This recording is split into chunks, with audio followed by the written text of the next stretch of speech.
Muy bien, continuamos con nuestra programación. Nuestro siguiente invitado, el doctor Javier Daza Lesmes. Él es fisioterapeuta, especialista en docencia universitaria, magíster en educación, profesor distinguido del Colegio Mayor de la Universidad del Rosario, docente de biomecánica, evaluación del movimiento corporal humano y ortesis y prótesis, exdirector del programa de fisioterapia de la Universidad del Rosario. Las ponencias con las que nos acompaña el doctor en esta mañana son modelo de discapacidad y evaluación clínica funcional del movimiento corporal humano, y seguidamente tendremos diagnóstico en fisioterapia desde una perspectiva profesional actual.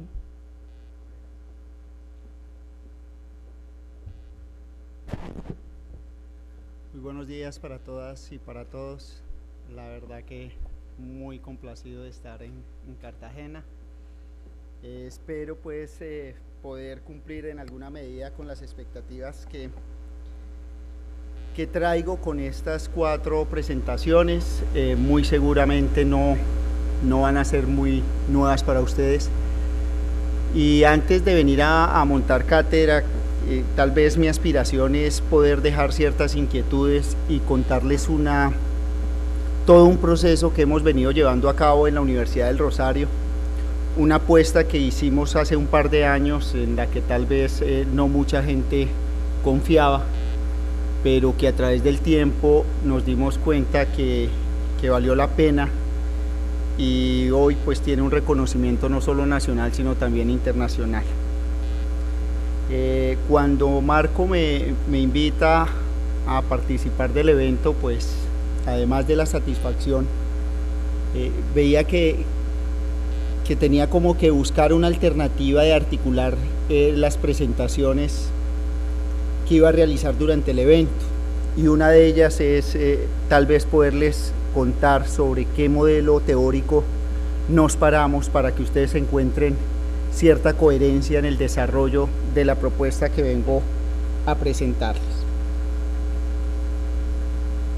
Entonces, inicialmente les propongo que trabajemos esta agenda, poder hablar cómo empezamos a asumir el movimiento corporal humano, cuál es la evaluación desde una perspectiva clínica, no queriendo decir que sea la única, sino dadas las características del evento y por todo lo que trae consigo ello, pues también es la idea de poderles presentar el modelo de evaluación del movimiento corporal humano a partir de los modelos de discapacidad, y finalmente que podamos hacer una diferenciación clara entre lo que es la evaluación, la examinación y la medición, que pues infortunadamente en diferentes escenarios se ve que todavía tenemos imprecisiones conceptuales que de pronto nos cobran en la medida en que vamos desarrollando este proceso.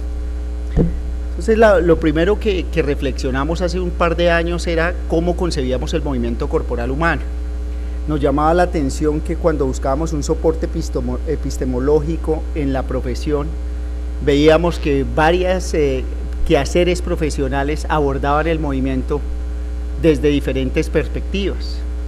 Entonces creo que fue la primera voz de alerta o el primer elemento de discusión y reflexión, y era ver cómo lo íbamos a asumir. Entendimos que más que el movimiento es toda la génesis del desarrollo humano, que es un elemento fundamental para que toda persona pueda desarrollar sus capacidades de aprender, adaptarse y enfrentar el entorno en el que se desarrolla, que trasciende más allá de la condición biológica, biofísica, personal y ambiental, que era una de las corrientes que por mucho tiempo dictaba el desarrollo conceptual de la profesión. Es decir, que somos una profesión que venía con una articulación muy marcada del modelo biomédico, donde se hacía una diferenciación entre lo anormal y lo normal, y que eso era uno de los grandes retos que teníamos que entrar a romper para poder avanzar a un soporte disciplinar que tuviera una visión diferente. Esto nos permitió pues montar toda una renovación curricular que con el tiempo le fue dando coherencia, y hoy pues tenemos la fortuna de ya hacer presentaciones no solo nacionales e internacionales. Particularmente en los próximos días viajan 4 profesores del programa a presentar sus experiencias en el Congreso Mundial que se va a llevar a cabo en Ámsterdam, Holanda, y eso pues es motivo, como les decía inicialmente, de satisfacción, orgullo, porque ese proyecto empezó a dar frutos que costaron bastante trabajo, pero que hoy nos dejan satisfechos a muchos. Básicamente lo que quiero presentarles es poderlos introducir en lo que en el mundo, los modelos que se han desarrollado a través de la historia en diferentes partes del mundo. Evidentemente que uno tiene que tomar los países industrializados para poderle dar una consistencia al discurso y sobre todo una fundamentación teórica. Entonces es claro también que estos desarrollos en los países industrializados terminan generando un impacto importante en las políticas, prácticas profesionales e investigaciones nacionales e internacionales. Yo los invito a que ojalá tengan la posibilidad de revisar ese documento que aparece en la imagen, que es básicamente una tesis doctoral de una persona que por mucho tiempo se ha dedicado al estudio de la discapacidad en el mundo. A partir de estos referentes es que empieza uno a encontrar que no solo en el ámbito internacional se mueven unos desarrollos hacia los modelos de discapacidad, sino también a nivel nacional. Y lo más importante de esto es que tiene que tener una relación coherente con los modelos de educación y la preparación del recurso humano en salud.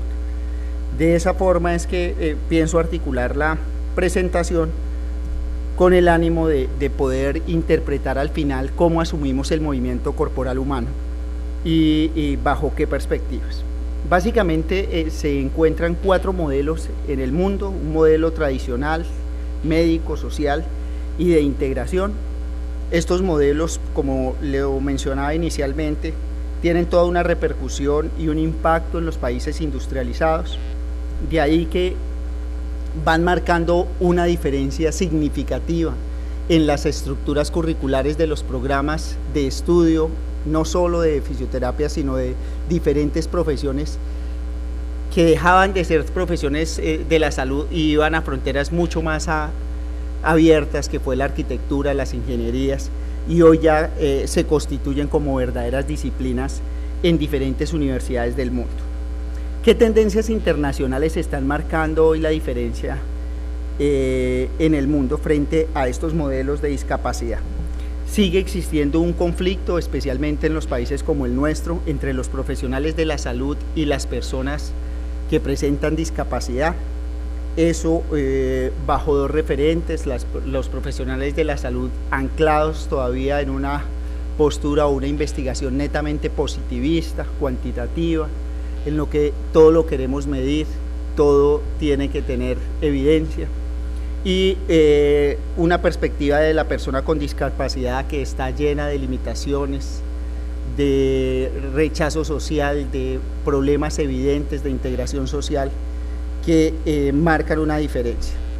Otra tendencia internacional importante es el uso de la tecnología.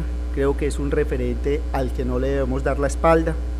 En los países industrializados, las personas con discapacidad han logrado fortalecer diferentes asociaciones que los han venido haciendo fuertes a través del tiempo, y esto, fundamentados básicamente en los derechos humanos, han logrado llegar a la agenda pública y política toda una transformación en los sistemas, en la accesibilidad de los sistemas de comunicación, de transporte.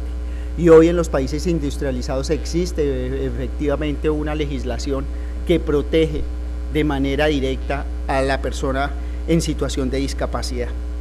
Eso a la vez pues ha abierto las fronteras a la investigación de la tecnología asistida. Creo que este es otro referente mundial en el que todas las personas que trabajan con rehabilitación deberían tener un sentido de mayor apropiación hacia la investigación de tecnología asistida. porque es lo que permite a las personas efectivamente integrarse o facilitar su integración a un medio social. La tercera tendencia muy marcada en el mundo es la investigación en rehabilitación. Ya hoy se les exige a los profesionales de la rehabilitación que muestren evidencia científica de su quehacer, que efectivamente puedan tener todos un respaldo epidemiológico, que fundamente pues, tendencias de programas terapéuticos y que sobre todo muestren resultados y eficacia, incluyendo en estas investigaciones la tecnología de asistencia que les mencionaba inicialmente. Otro aspecto fundamental de estas tendencias internacionales es el conflicto que viven los administradores sociales buscando fortalecer todos los programas de proyección social para ayudar a las personas con discapacidad. Sin embargo, pues siguen insistiendo en que no hay una conciencia ni tampoco muchos de los presupuestos que se asignan gubernamentalmente tienen una cobertura importante. Esto lo viven los países industrializados, donde efectivamente se vive una mezcla de políticas de bienestar social y sobre todo de derechos civiles para incluir el tema en la agenda pública. El quinto aspecto, y que creo que es fundamental para nuestra población colombiana, y es el de combatir la pobreza. Los países industrializados efectivamente han avanzado, como les decía inicialmente, en una legislación, en un apoyo a la persona con discapacidad y a sus familias, pero sigue siendo un estudio aislado porque no miran hacia los países en vía de desarrollo como el nuestro. Entonces la pobreza sigue siendo un problema fundamental que agrava la discapacidad de la persona. Yo siempre a mis estudiantes les manifiesto que la persona que esté en situación de discapacidad se ve agravada su condición desde dos perspectivas. Una, si es pobre, y dos, si es mujer. Nuestra población colombiana sigue siendo muy protectora, muy machista, y sigue pues desfavoreciendo la condición femenina frente a los diferentes escenarios sociales. En este sentido, pues, ¿qué voy a presentarles? Básicamente los modelos de discapacidad bajo 4 referentes. 1, el conocimiento base que lo fundamenta. 2, el rol que juega una persona con discapacidad en una sociedad y cuáles son sus relaciones. 3, los parámetros temporales y espaciales, y sobre todo pues que estemos muy pendientes de cuál es el sesgo en cada uno de estos modelos. Muchos de ustedes seguramente, si tuviéramos la oportunidad de tener una conversación más amplia, como debía ser, me preguntarían que por qué se habla de sesgos en algunos de los modelos, y el sesgo sigue siendo una condición importante que termina impactando o dando un referente en el contexto educativo y de formación de recurso humano en salud. Entremos a ver el primer modelo en este orden de ideas. El primero es el modelo tradicional, que basa sus conocimientos específicamente en prácticas de la cultura y la religión. Esto está reportado en diferentes estudios de la literatura especializada. Allí el rol de la persona con discapacidad es variante, puede ir desde una participación hasta convertirse en parías sociales que tienen un reconocimiento muy precario en una condición o en un estatus social. Las personas con discapacidad se ubican en una línea de lo humano y no humano. Creo que si es la invitación y es el propósito de la charla, que ojalá a medida que vaya avanzando la charla se den cuenta en dónde estamos parados. Si todavía los colombianos, vuelvo a insistirles, todo un histórico de los países industrializados fue una forma de avanzar a un modelo de integración de una manera secuencial, y pues se van a dar cuenta que infortunadamente muchas de las condiciones culturales nos siguen manteniendo en un modelo de discapacidad tradicional. Asimismo, es importante que tengan en cuenta que en estas sociedades o en estas culturas la persona con discapacidad se ve como el pobrecito, el de esconder. Seguramente ustedes en sus familias, en sus barrios o en la comunidad donde viven encuentran personas con discapacidad y aún ven que su familia se preocupa por ocultarlas o porque pasen desapercibidas, porque les genera cierta vergüenza. En este sentido, el sesgo del modelo pues va a variar notoriamente dependiendo de la cultura y básicamente los conocimientos objetivos y basados en la ciencia no están asociados, como les decía, tienen una acentuada tendencia de orden cultural y religiosa. El otro modelo es el modelo médico, creo que es el que seguimos anclados con mucha fuerza, se basa fundamentalmente en las prácticas científicas y en las opiniones de las personas que se forman en el área de la salud. Aquí el llamado problema no está en la sociedad, no está en un contexto, sino está en el cuerpo. A la persona es asumida como paciente, el que toma las decisiones sigue siendo el profesional de la salud, el que menos debe hablar es la persona en condición de discapacidad. Eso que la persona pueda contar, que todas las dificultades o limitaciones que encuentra para poderse integrar socialmente no le interesa al profesional del área de la salud. Sé que muchos de ustedes estarán pensando que ustedes lo hacen profesionalmente, pero estén seguros que lo digo con pleno conocimiento de causa. Cuando hace uno una revisión juiciosa de los registros que aparecen en las historias de salud, sigue siendo un modelo que se fundamenta en la estructura y en la función y termina siendo muy mecanicista y funcionalista. Aquí el problema, como les decía, está ubicado en el cuerpo de la persona que presenta discapacidad y se ubica a lo largo de una línea de lo humano, porque pues está fundamentado en el concepto tradicional de salud. ¿Dónde o cuál es el ámbito de este modelo? Pues fundamentalmente es la clínica y la institucionalización, es allí donde se desarrollan, se toman las decisiones y se puede hacer evaluaciones para el beneficio, entre comillas, de la persona en condición de discapacidad. El rol que juega la persona es netamente de paciente y esta situación de paciente puede abarcar pues toda una duración, ya sea larga, mediana o corta duración. ¿De qué va a depender? De las políticas de institucionalización que tenga la clínica o el servicio hospitalario donde se esté tratando la persona, también de la condición del individuo y sobre todo la actitud del profesional de la salud que tenga a cargo a esta persona. ¿Quién tiene la autoridad? Pues el profesional del área de la salud, específicamente el médico, como líder del grupo profesional. Por lo tanto, el sesgo grande de este modelo es la percepción biológica y médica centrada en la normalidad. Es así como la discapacidad queda reducida notoriamente simplemente en la deficiencia, y esa es otra de las cosas que quisiera dejar en el ambiente, que seguimos en Colombia diagnosticando discapacidad a partir de deficiencias cuando se asuma solo desde la parte estructural o funcional. ¿Qué otra cosa es interesante de este modelo médico? Que la perspectiva de las personas con discapacidad y los factores sociales no forman parte de todo un proceso evaluativo para la toma de decisiones de la persona.